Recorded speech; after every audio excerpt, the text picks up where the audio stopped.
2013, Brazil. She was saved by an angel during the Kiss nightclub tragedy, and what happened after changed everything.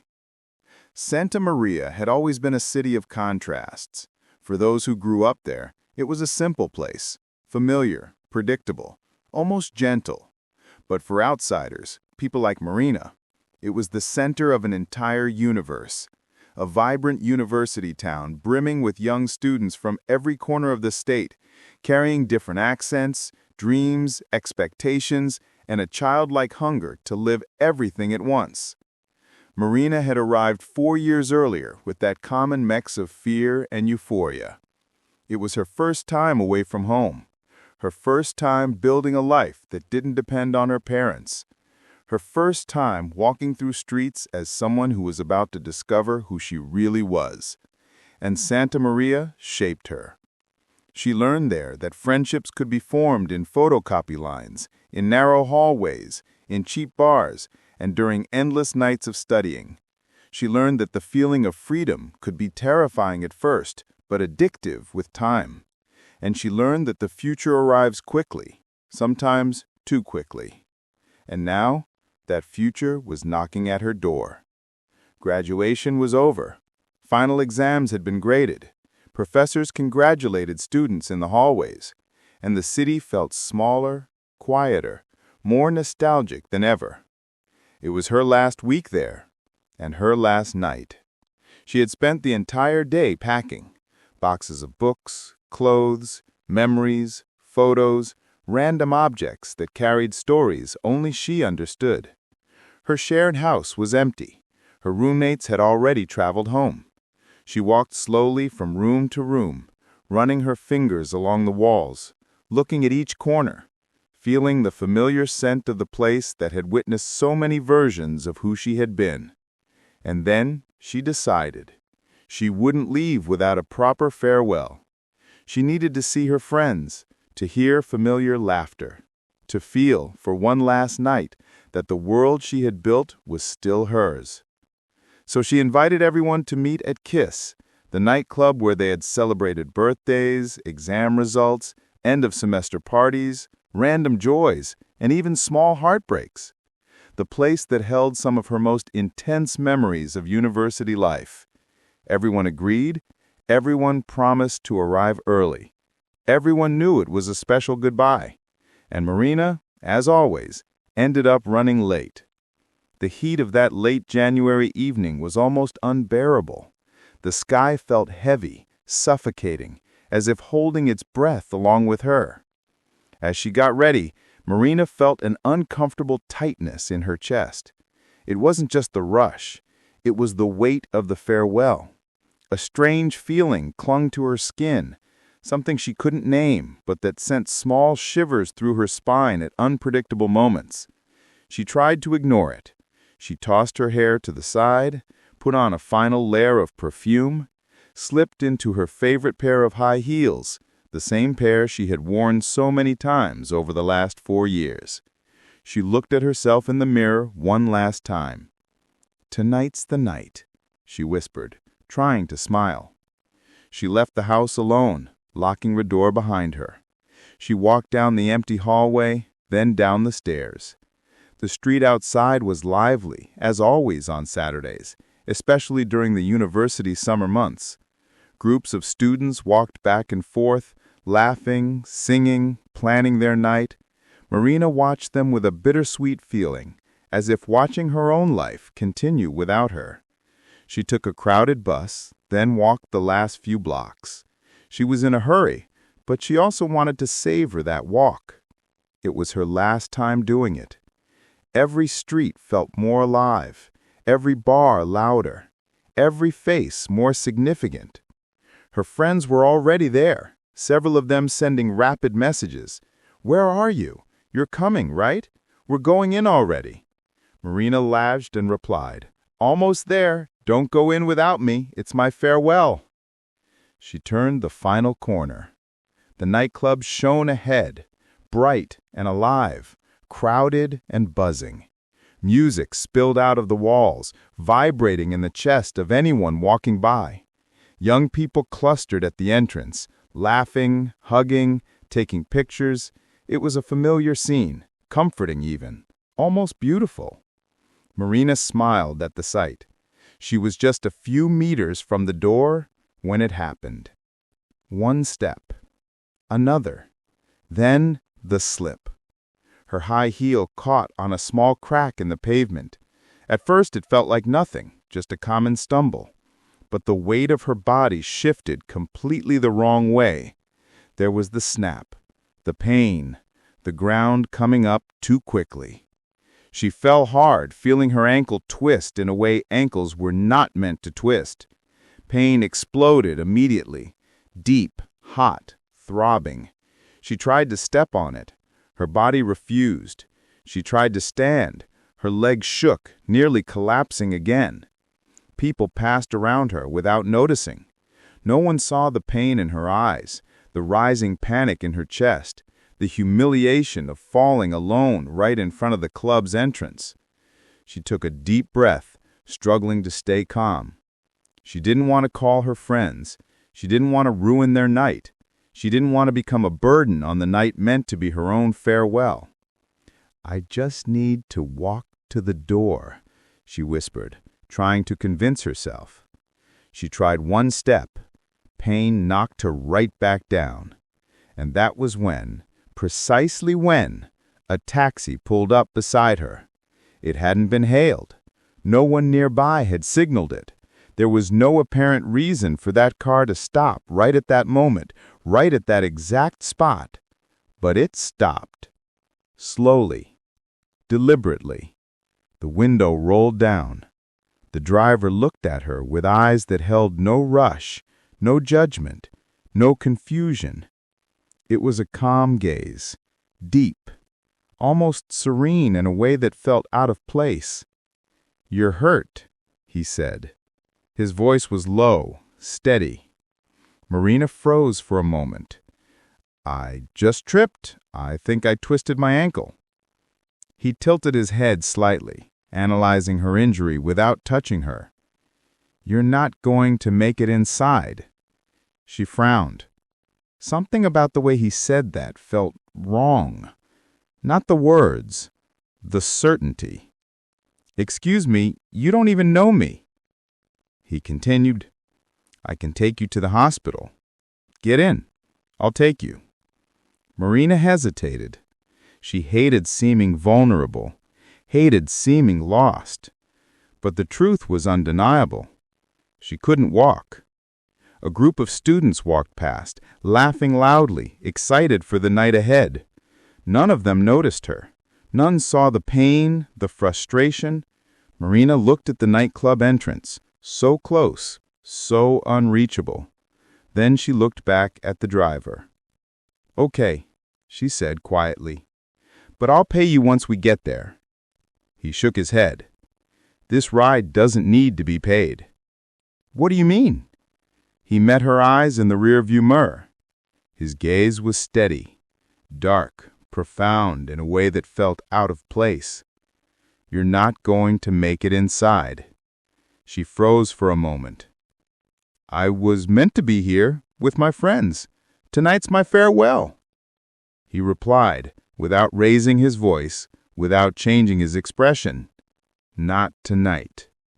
Something inside her shifted at those words.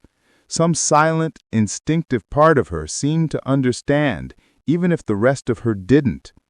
She climbed into the car slowly, closed the door.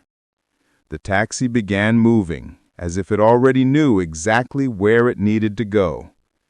And as the Kiss nightclub disappeared in the rearview mirror, Marina had no idea that that small misstep, that tiny crack in the pavement, that taxi stopping at the exact second, had just saved her life.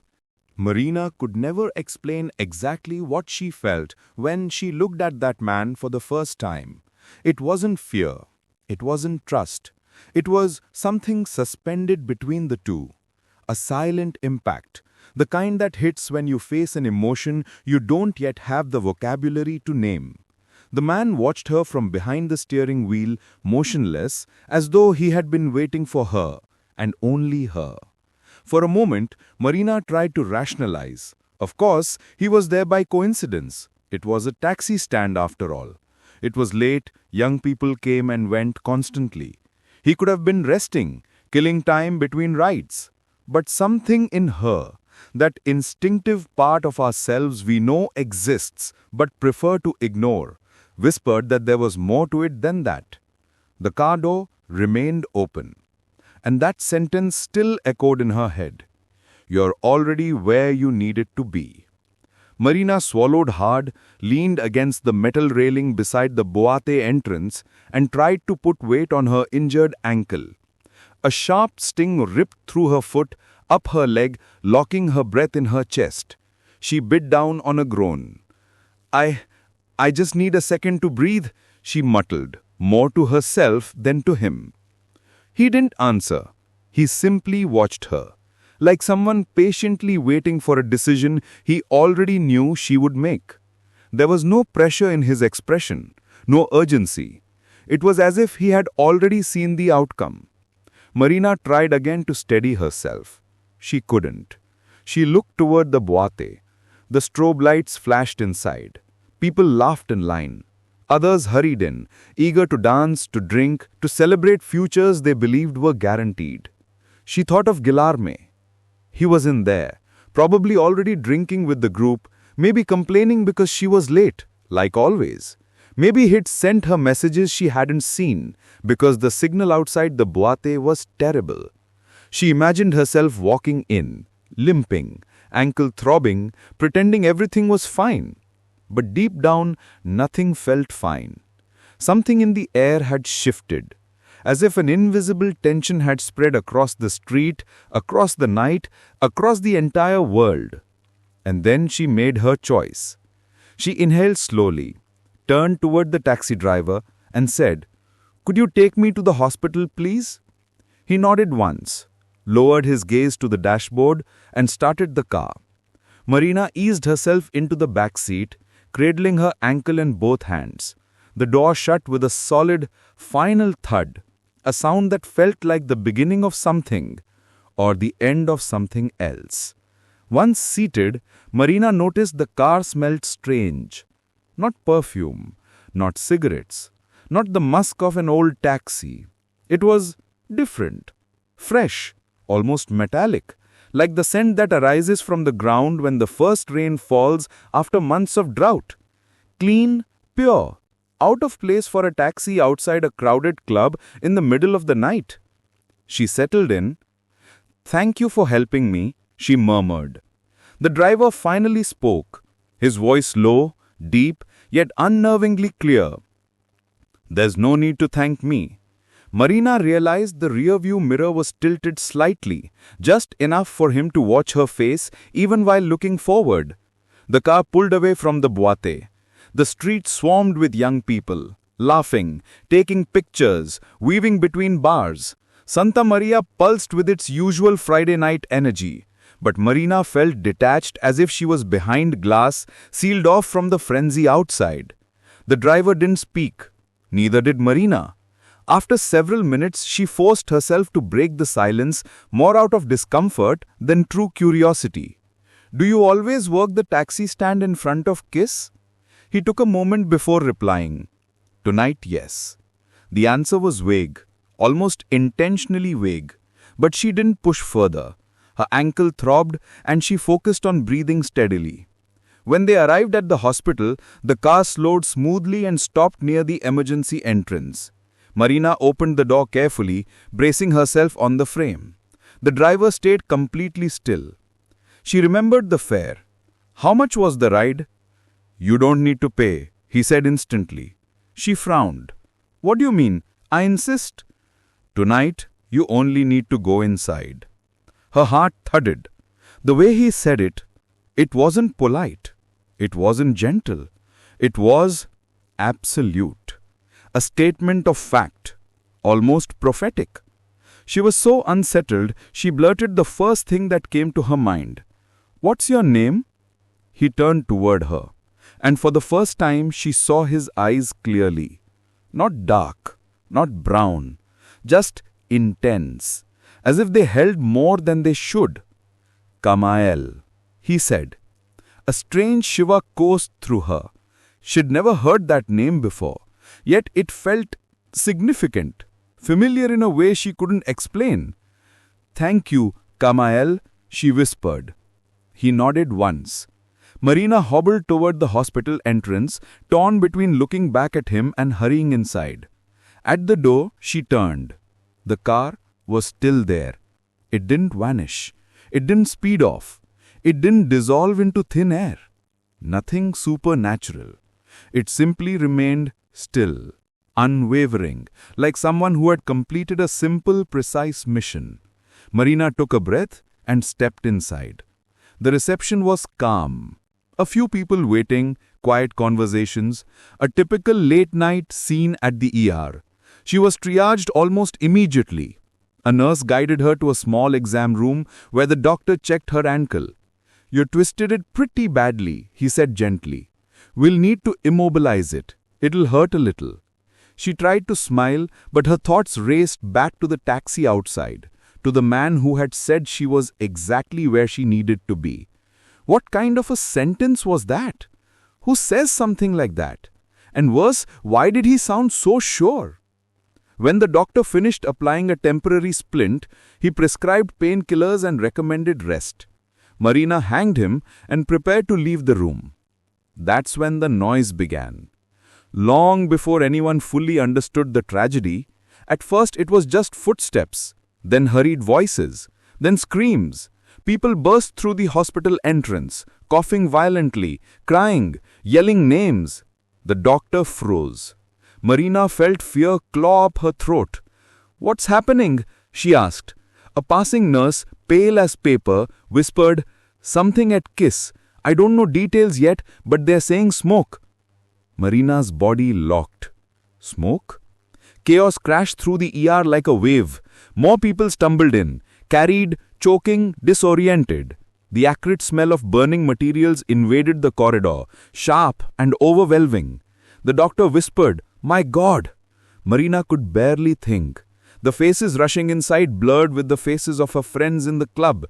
Guilherme, all of them, celebrating her farewell, waiting for her. She pressed her hand to her mouth, suffocating on panic. "My friends," she whispered. The nurse stared at her with heartbreaking pity. "If they're still in there," she didn't finish the sentence. Marina's felt the world collapse beneath her. And then she remembered the sentence, "You're already where you needed to be." It wasn't comfort. It wasn't coincidence. It was a warning. A warning she understood only now. She limped to the hallway window. She had to see. She had to confirm. Ambulances lined the street. Firefighters shouted orders. People ran in all directions. The night had exploded into chaos. And at the corner, under a street light, she saw it. The same car. The same driver. The same driver. But he wasn't looking at her this time. He was staring toward the boate, like someone waiting for fate to unfold. Marina's knees weakened. Not because he vanished, but because he stayed. Still, silent, watching, as if ensuring she was exactly where she needed to be, as if sealing a fate she would only understand years later. And there under the glow of ambulance sirens, with screams filling the corridor and smoke choking the air, Marina realized she had not been saved by chance. She had been saved by intervention. And the name he had spoken, Kamael, was not just a name. It was a marker, a signature, a warning, a miracle dark and catastrophic in its timing. And she would never, ever forget it. Marina would later say that the moment felt like being trapped between two worlds. Inside the hospital, reality had been ripped from her hands with brutal force. Screams, running footsteps, ambulances arriving one after another, doctors being paged in trembling voices. Everything moved too fast, as if time itself had lost its grip. But outside, through the small window in the hallway, the sight of the taxi parked beneath the street lamp didn't match any of it. It was a silent anomaly, still, untouched, almost insulated from the chaos consuming the city. As if that vehicle, and the man inside it, existed on a different frequency, watching everything from a distance, observing a tragedy he somehow already knew would unfold. A full-body shiver ran through Marina. She wanted to run to him, demand answers, ask how he knew, ask why he said what he said, ask why he saved her, and why he remained there as if waiting for something more. But her immobilized leg and the storm inside the hospital held her in place. And a deeper, instinctive part of her, the part she rarely acknowledged, knew she couldn't get close to him again. Not yet. Maybe never. She stepped back from the window just as two young men rushed in carrying a girl in their arms, unconscious and limp. Marina recognized her, a senior from the university, well known around town. She didn't move. She didn't cough. She didn't breathe. Marina froze. Voices multiplied around her. Nurses sprinted with stretchers. Doctors shouted orders. People cried out names. The entire corridor pulsed with desperation. A hospital worker hurried past, and Marina grabbed her arm. "Please," she begged, "does anyone know what's happening in there? The scale of it?" The woman hesitated, her eyes filling with tears. "We don't know everything yet, but it seems bad, very bad." The air left Marina's lungs. Fear twisted into something physical, a crushing weight on her chest. "I need to know about my friends," she said, barely audible. "They were there. They're still there." The worker swallowed hard. "You can't go now. I need to—" Marina tried again. "No one enters, no one leaves. We're waiting for instructions from the fire department." Marina leaned her forehead against the cold wall, closing her eyes with force. Guillerme's face flashed in her mind with painful clarity. His smile, his stubbornness, the way he scolded her for always being late. How she had convinced him to go that night.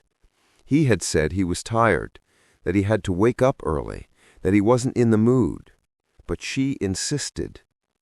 "It's the last time before I leave," she had teased, poking his arm until he finally gave in. He went, and she twisted her ankle at the door. Her stomach churned. What was luck? What was fate? What was intervention?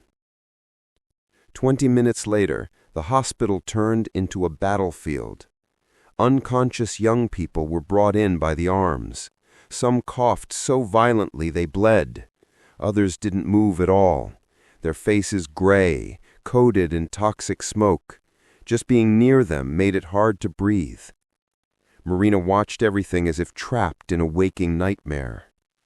Each new body arriving made her shrink inward. Each scream echoing down the corridor sliced through her last shred of hope. She tried to recognize faces, tried to listen for names, tried to find any sign of her friends. But there was nothing. No news. No answers. Only chaos. And through it all, one image remained fixed in her mind. The taxi, still parked in the street. The unmoving figure in the driver's seat. Watching, but no longer intervening. Why? Why had he saved her? Why her? She wrapped her arms around herself, nausea rising in her throat. Every second felt like an eternity. Minutes later, a nurse approached with a tablet asking for names, identifying details, friends, relatives. Marina explained through sobs. "I had 8 friends inside, all of them. They were waiting for me." "We'll record everything," she said gently. "Please, can you tell me anything? Anything at all?" Marina begged. Are they coming?" The nurse hesitated. It was clear she fought the urge to lie, to offer comfort, but she couldn't. Her eyes revealed a truth far worse than her words. Marina felt her legs give out, the brace barely keeping her upright. "I need to go back there," she insisted, breathing fast. "I need to know. I need to see." "You can't," the nurse said, gripping her shoulders. "But I have to," Marina whispered. "No, you must stay here." Must. That word hit her like a blow. "You're already where you needed to be." Of course he wouldn't take money. That wasn't his mission. His mission was to bring me here. Her thoughts unraveled at terrifying speed. And for the first time since the night began, Marina realized something. There were no coincidences. He wasn't there because he happened to be passing by. He wasn't there because he was a taxi driver. He was there because he was waiting for her. That thought made her tremble. The hospital grew even more crowded. Noise escalated. Doctors demanded equipment. Students vomited, coughed, shook uncontrollably. No one could have imagined that a simple night out would turn into this. Marina watched everything as if trapped in a waking nightmare. Each new body arriving made her shrink inward. Each scream echoing down the corridor sliced through her last shred of hope. She tried to recognize faces, tried to listen for names, tried to find any sign of her friends. But there was nothing. No news. No answers. Only chaos. And through it all, one image remained fixed in her mind. The taxi. Still parked in the street. The unmoving figure in the driver's seat. Watching, but no longer intervening. Why? Why had he saved her? Why her? She wrapped her arms around herself, nausea rising in her throat. Every second felt like an eternity. Minutes later, a nurse approached with a tablet asking for names, identifying details, friends, relatives. Marina explained through sobs. "I had 8 friends inside, all of them. They were waiting for me." "We'll record everything," she said gently. "Please, can you tell me anything? Anything at all?" Marina begged. "Are they coming?" The nurse hesitated. It was clear she fought the urge to lie, to offer comfort, but she couldn't. Her eyes revealed a truth far worse than her words. Marina felt her legs give out, the brace barely keeping her upright. "I need to go back there," she insisted, breathing fast. "I need to know. I need to see." "You can't," the nurse said, gripping her shoulders. "But I have to," Marina whispered. "No, you must stay here." Must. That word hit her like a blow. "You're already where you needed to be." Of course he wouldn't take money. That wasn't his mission. His mission was to bring me here. Her thoughts unraveled at terrifying speed. And for the first time since the night began, Marina realized something. There were no coincidences. He wasn't there because he happened to be passing by. He wasn't there because he was a taxi driver. He was there because he was waiting for her. That thought made her tremble. The hospital grew even more crowded. Noise escalated. Doctors demanded equipment. Students vomited, coughed, shook uncontrollably. No one could have imagined that a simple night out would turn into this.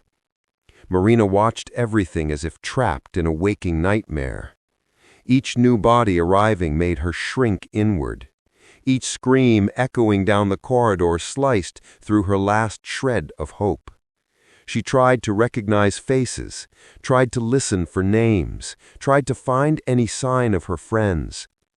But there was nothing. No news. No answers. Only chaos. And through it all, one image remained fixed in her mind. The taxi. still parked in the street, the unmoving figure in the driver's seat, watching, but no longer intervening. Why? Why had he saved her? Why her? She wrapped her arms around herself, nausea rising in her throat. The clock on the wall read something close to 4:30 in the morning when the hospital began the cruelest stage of that night, the identifications. There was no announcement over the intercom. No protocol could soften what was coming. It was just a doctor, a nurse, and a clipboard. They would enter the room where Marina and other families waited and call out names with a gentleness that sounded like a sentence. Marina no longer felt the pain in her injured ankle. She no longer felt the cold of the room or the metallic texture of the bench where she had been sitting for hours. What had taken over her entire body was numbness, a suspension from reality. Part of her mind was still trapped at the door of the nightclub, in the exact instant she fell. Another part remained outside on the sidewalk, staring at the motionless taxi.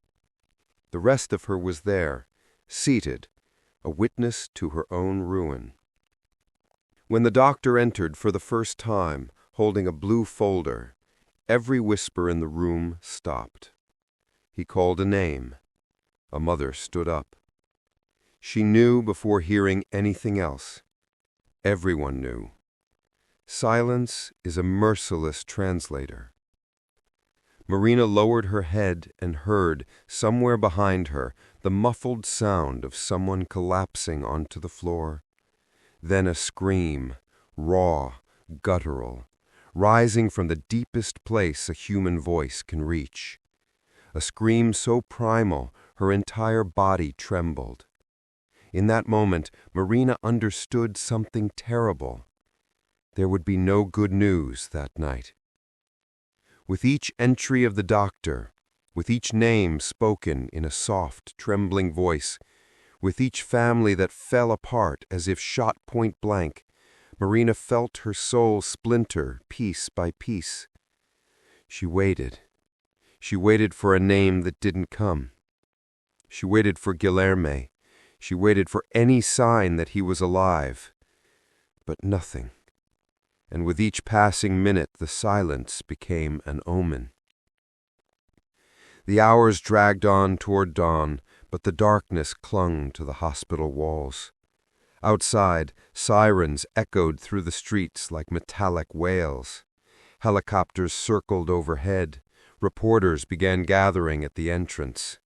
Santa Maria seemed swallowed by a fog of disbelief. As morning crept in, Marina realized she was still gripping the hem of her shirt with painful force, as if holding herself together by threads of fabric. A nurse walked in with a list. "I need to confirm the names of people we haven't located yet. Can you tell me again the names of all your friends?" Marina took a breath, preparing herself, as if she needed to list pieces of herself that had been torn away. One by one, she recited them. 8 names, 8 lives. The nurse wrote them down, nodded, and left.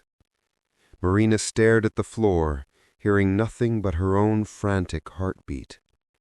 At 7:30 in the morning, the door opened again. The doctor who entered looked utterly defeated. Marina knew, even before he spoke, that this time he was not there about strangers. He was still wearing gloves smudged with soot.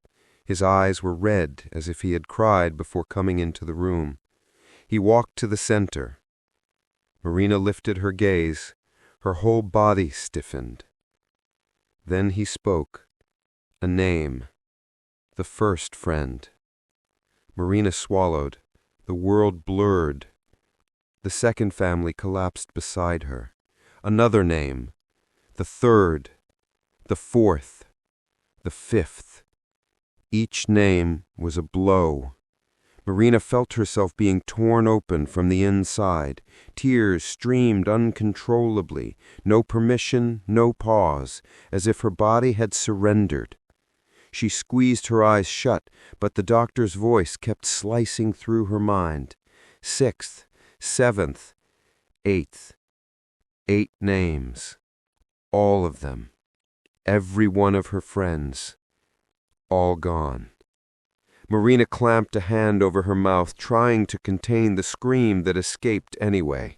Her lungs emptied, the sense of reality shattered. She couldn't think, couldn't breathe, couldn't exist. The nurse rushed to her. "Sweetheart, breathe! Please breathe!" But there was no breath. There was nothing. Only an absolute void, a black hole swallowing whatever hope remained. Marina folded forward, elbows on her knees, trembling uncontrollably. The entire room spun. She wanted to scream, but couldn't. She wanted to run, but couldn't. She wanted to go back in time, but was trapped in a present that was tearing her apart. The pain was unbearable. And then something happened. A strange silence washed over her. Marina lifted her eyes, confused. People were crying, holding one another, screaming, but that wasn't what she felt. There was a silence inside her, a blanket of stillness placed over her mind, as if someone wanted to keep her from breaking completely. And then she understood. Through the hallway window, the taxi was still there. The driver still sat behind the wheel, motionless, alert, watching. And in that moment, Marina realized it was not coincidence that he was still there. It was not chance. It was vigilance. It was purpose. It was protection, but it was also witnessing, as if he had been waiting for this moment. The moment her life shattered in two. When she finally managed to stand, limping with the brace, she asked to speak with someone from the staff. A hospital psychologist guided her to a private room. "I'm so sorry," she said, her voice calm and warm. "This is an unprecedented tragedy. We're doing everything we can to support everyone." Marina shook her head. Her voice cracked as she whispered, "They were my friends. All of them." The psychologist breathed deeply, steadying her own emotions. "I know nothing I say will ease your pain, but I want to understand what happened to you. Did you arrive before the fire? Did you see anything?" Marina hesitated, and for the first time, she told someone about the taxi. She described falling, twisting her ankle, trying to stand. She described the man who appeared out of nowhere, the car waiting in the dark, how he placed her inside with impossible calm, the words he said, the tone of voice that didn't sound human. The psychologist listened closely. "Did he seem to know you?" she asked. "No," Marina replied. "I'd never seen him." "Did he ask for anything?" "No." "He refused money." "Did he say anything unusual?" Marina stared at her trembling hands. "He said I was already where I needed to be." The psychologist frowned. Marina continued. "And when I asked him his name, he said, Kamael." The psychologist's face went pale. "Did you see his face clearly?" she asked softly. "Yes. He didn't look ordinary. He wasn't like a taxi driver. It felt like he was there for another reason. He didn't belong to that street, that car, that hour." "You're saying he seemed out of place?" Marina took a breath. "He seemed like he was waiting for me." The psychologist fell silent, the kind of silence that respects the depth of human suffering while quietly fearing it. "Marina," she said gently, "it doesn't matter what he was. It doesn't matter if he was a taxi driver, a stranger, or something else entirely. What matters is you're alive. Someone intervened when you needed it most. Whoever he was, that kind of intervention is not normal. It's rare. It's extraordinary." Extraordinary. Yes, perfectly fitting and terrifying. When Marina left the room, limping down the corridor, she looked again through the window. The taxi was still there. But now, for the first time, the man inside turned his face forward, and the car began to move, quietly, slowly, as if his mission had reached its end. Marina rushed, as much as she could, to the window. She tried to catch another glimpse, tried to watch the car turn the corner. But when it did, it simply disappeared into the waking morning traffic. It didn't vanish. The silence that settled over Santa Maria in the days following the fire was not just the absence of sound. It was a heavy, dense silence, one that seemed to cling to rooftops, sidewalks, and to every person who walked through the city like a permanent shadow. The sirens had stopped. The helicopters no longer crossed the sky, but the disaster lingered, soaked into everything. The once vibrant university town, alive with plans, parties, farewells, and new beginnings, now felt made entirely of absences. Marina sensed it on her very first day outside the hospital. Walking through the streets felt like stepping into a painting someone had hurriedly washed the color out of. Street corners looked wider. Parks seemed emptier. Buildings felt taller, more distant. People she had never spoken to stared at her as though they knew her, or as though they recognized something in her, a survivor. Silent tears slipped down the faces of strangers as she passed. There was something painfully collective about that tragedy. And Marina felt, with each step, that her body carried a story no one should ever have to live. But the worst part was the names. Names echoed everywhere, on newspapers, on radios, in the endless lists taped to public buildings, in the funerals scattered across the city like open wounds. They were the names of her friends, people with whom she had shared years of laughter, group projects, all-night study sessions, afternoons of anxiety about the future. People who had gathered that night to celebrate her farewell. People she herself had brought together to mark the end of a chapter. Now all of them were gone. There was a cruel irony in it. Marina felt as though she had tugged the threads that were now severed. It was irrational, unfair, but impossible to stop that guilt from seeping into her chest. Some nights she woke with the sudden need to make a list, to check whether everyone had gotten out, as if the fire were still happening. Sometimes she cried without making a sound, gripping her own chest as if trying to prevent an invisible hole from tearing open inside her. The city was lined with simultaneous funerals.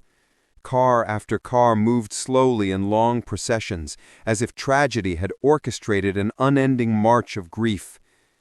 Marina, fragile and still limping from her injured ankle, attended as many as she could. Some families wrapped her in desperate embraces. Others couldn't bring themselves to look her in the eye. Not out of anger, but because seeing Marina alive was for them a brutal reminder of what they had lost. Little by little, the details emerged. The causes, the failures, the chain of mistakes that turned that night into a deadly trap. Marina was forced to relive everything repeatedly as experts, journalists, and investigators tried to piece together what had happened. It was like being trapped on a carousel, turning endlessly toward the same point in her memory. The moment she felt someone pull her back. The moment she realized her friends were no longer behind her. The heat in the air, the chaos no human being should ever witness. Yet despite everything, she carried one detail alone. The name. Kamael. She didn't say it right away. She held on to that word as if it were fragile, something that might dissolve if she shared it.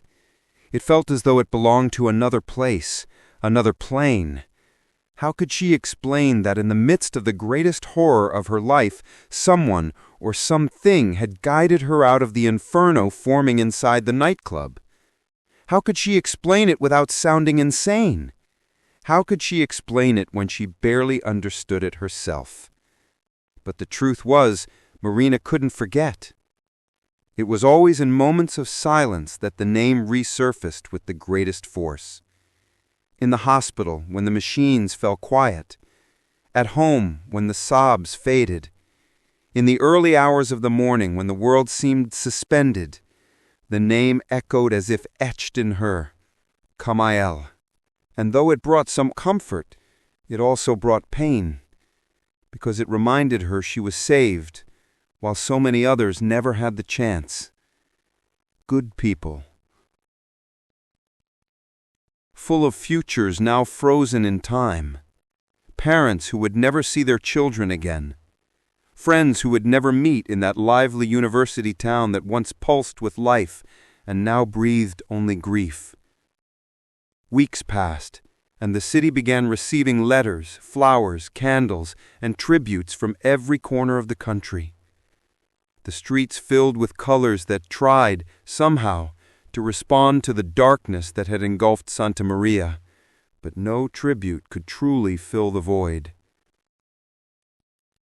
Marina walked slowly through the city, observing everything, trying to absorb the new world that had formed in the aftermath of tragedy.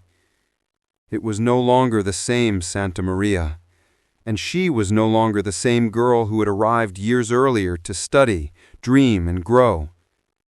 Now, everything seemed divided between before